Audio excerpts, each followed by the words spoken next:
Rooting out corruption means more cases in Michigan than anywhere else. U.S. Attorney Matthew Schneider is here to talk about it.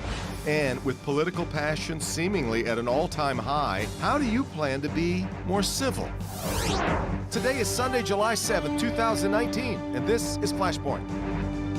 Hi, welcome to Flashpoint. I do hope you have enjoyed the Independence Day holiday. Maybe you've even been lucky enough to have a nice long weekend with it. Good to have you with us this morning. It was another week of a lot of back and forth on politics, much of it batted around by people who really aren't all that interested in what those on the other side have to say. We have talked about it a ton on this program, that we are increasingly trapped in our own silos of thought and political persuasion, and that doesn't seem to me to be particularly healthy or the hallmark of a vibrant democracy. But it's not just that people disagree with one another, it's the stridency, the breakdown of civility that comes with it. Well, two people who are very familiar to the Flashpoint family are trying to lead a new path on civility.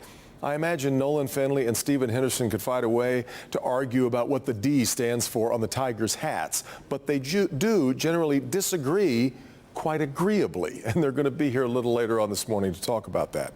But up first, I've been eager to have U.S. Attorney Matthew Schneider in the studio since a conversation I had with him back in May on Mackinac Island. I knew there were quite a few public corruption cases in Michigan. You do too. I did not fully appreciate how unusual it is. We have far and away the most corruption investigations of any state in the country. What is that about? Matthew Schneider's up first today on Flashpoint.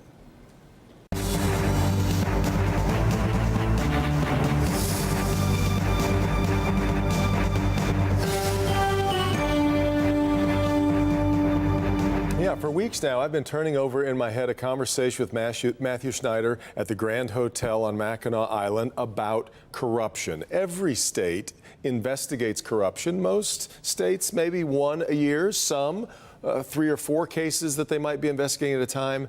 State of Michigan has averaged 18 cases a year for the last 5 years. What is that about? Well, U.S. Attorney Matthew Schneider is here for us to talk more about it. Thank you. Good to have you. Thank you for coming here. And My pleasure. I've been thinking about this a lot since our conversation.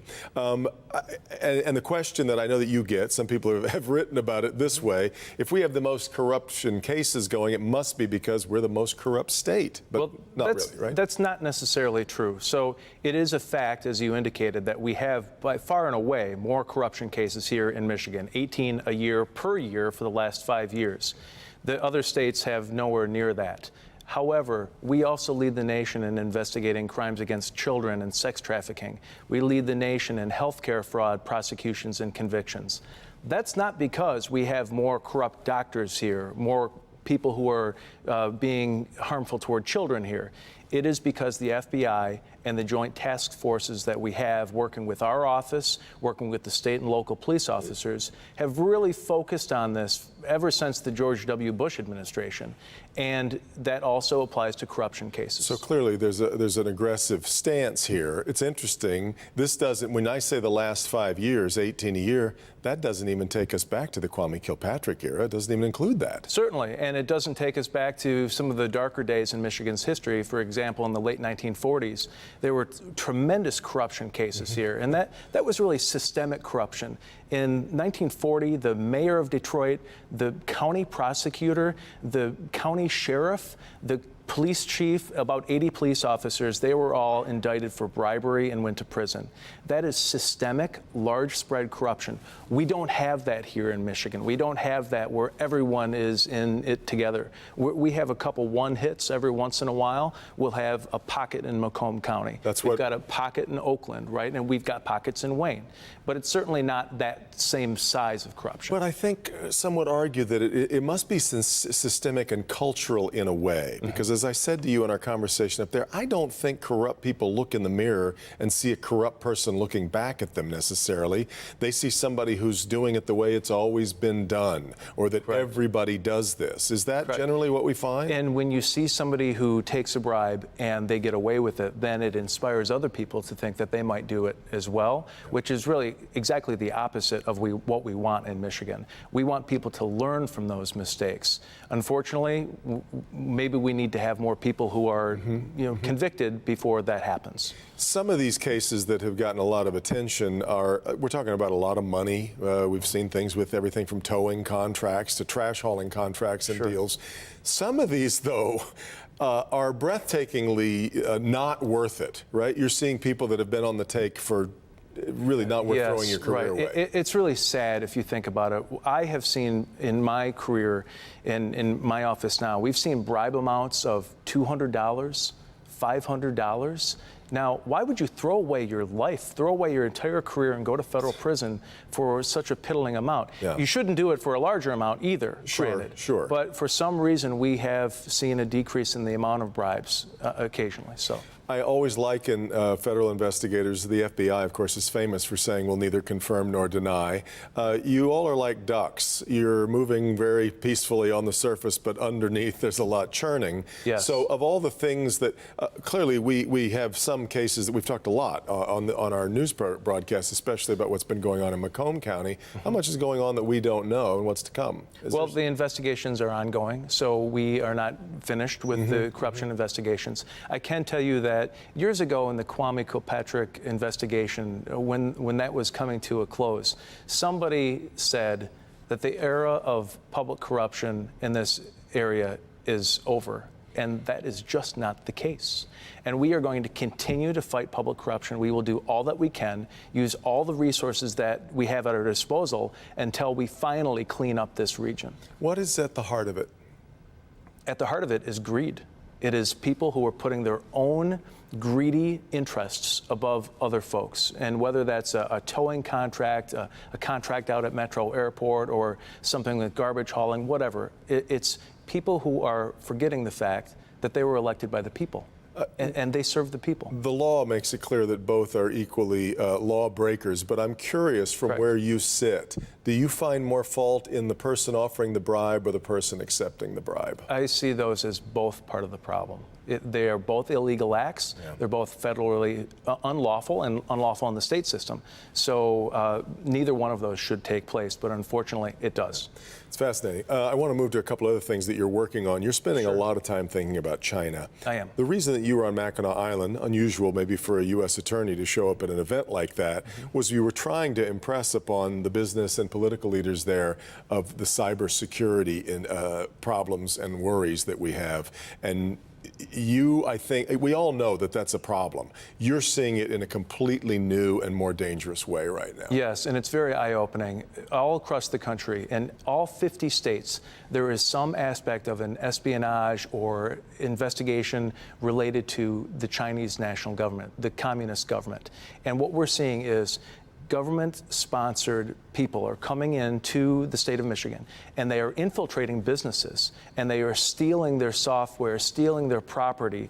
Even for agriculture, they're stealing seeds and taking those seeds and bringing them back to China to grow, and then they can just cut people out in Michigan of the market. And then the Michigan farmer is out of luck because he can no longer sell those seeds. And some of this isn't just trying to steal information. Some of this is creating mayhem with information. You explained to me this one case of a business that had their computers hacked, and rather than just getting information, they were putting information in. Yes, so it was reported that a Chinese entity had infiltrated this business regarding their sales data, their sales figure.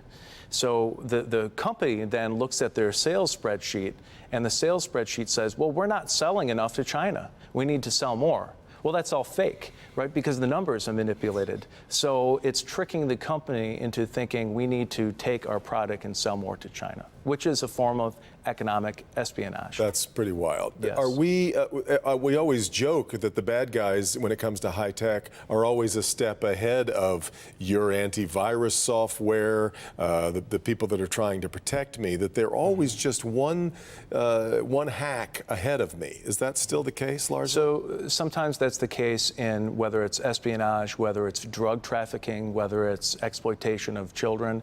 We are always working harder to catch criminals. And as technology evolves, which it is evolving, so are criminals, and they're using different platforms such as encrypted devices, and we're working harder to make sure that we can break through those devices. And in this case, we see that criminals are actually governments.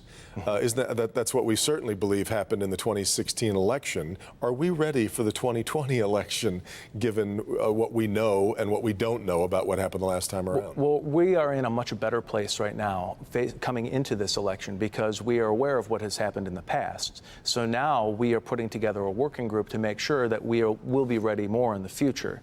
And all of the county clerks in the state of Michigan who are primarily responsible for election security with the Secretary of State, they're all on notice that this has happened. So we will work with them and the FBI. We're all going to be working together to make sure that we are cooperating, we are talking, and we are tracking down these leads whenever possible. That's the lock and key part of data. Yes. Have you got an answer for what we do about all these fake stories that are planted all over social media that just whip up people into a political frenzy over something that isn't even true? So I always tell people, if you see something that's fake, then it's your obligation to call it out. And, you know, if you see, it's just like reporting a crime. If you see something that's a crime, you should say something about it. If you see something, say something. Yeah. You know, it's been said in our democracy or our republic that the answer to incorrect speech is more speech. Correct. And that's how we correct have to speech. correct Yes, speech, right, and that's how we have to fight our battles.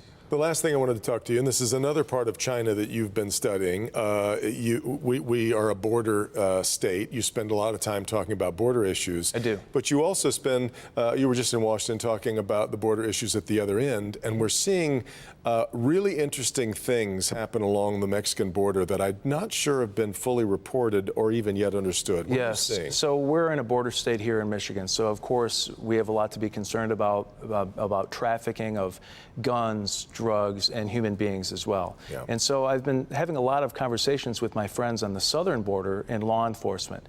And what I'm learning about that border is, of course, it's very porous and people are coming in.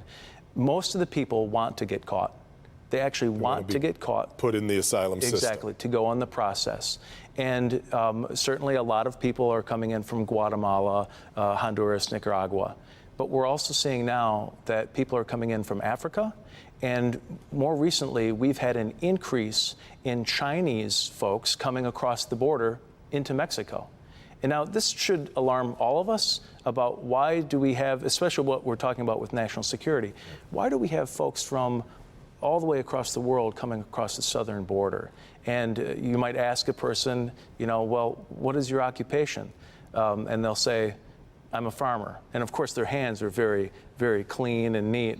And farming is probably not their background. Don't look like they've done much rough work on the fields. Right, okay? Exactly. And then you might ask one of the Chinese nationals coming across the southern border, well, what is your education level? I have a PhD. Well, there's not a lot of people farming in China with PhDs. Yeah. So something is going on there, and we need to continue to stay alert to that. Do you think we have an idea of what that is?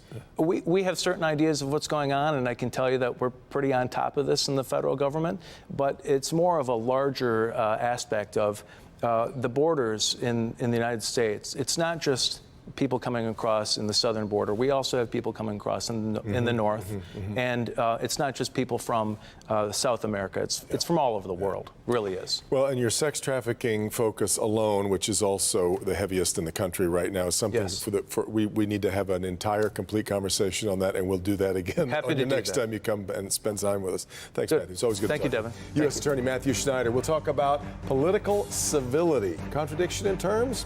We'll see next on Flashpoint.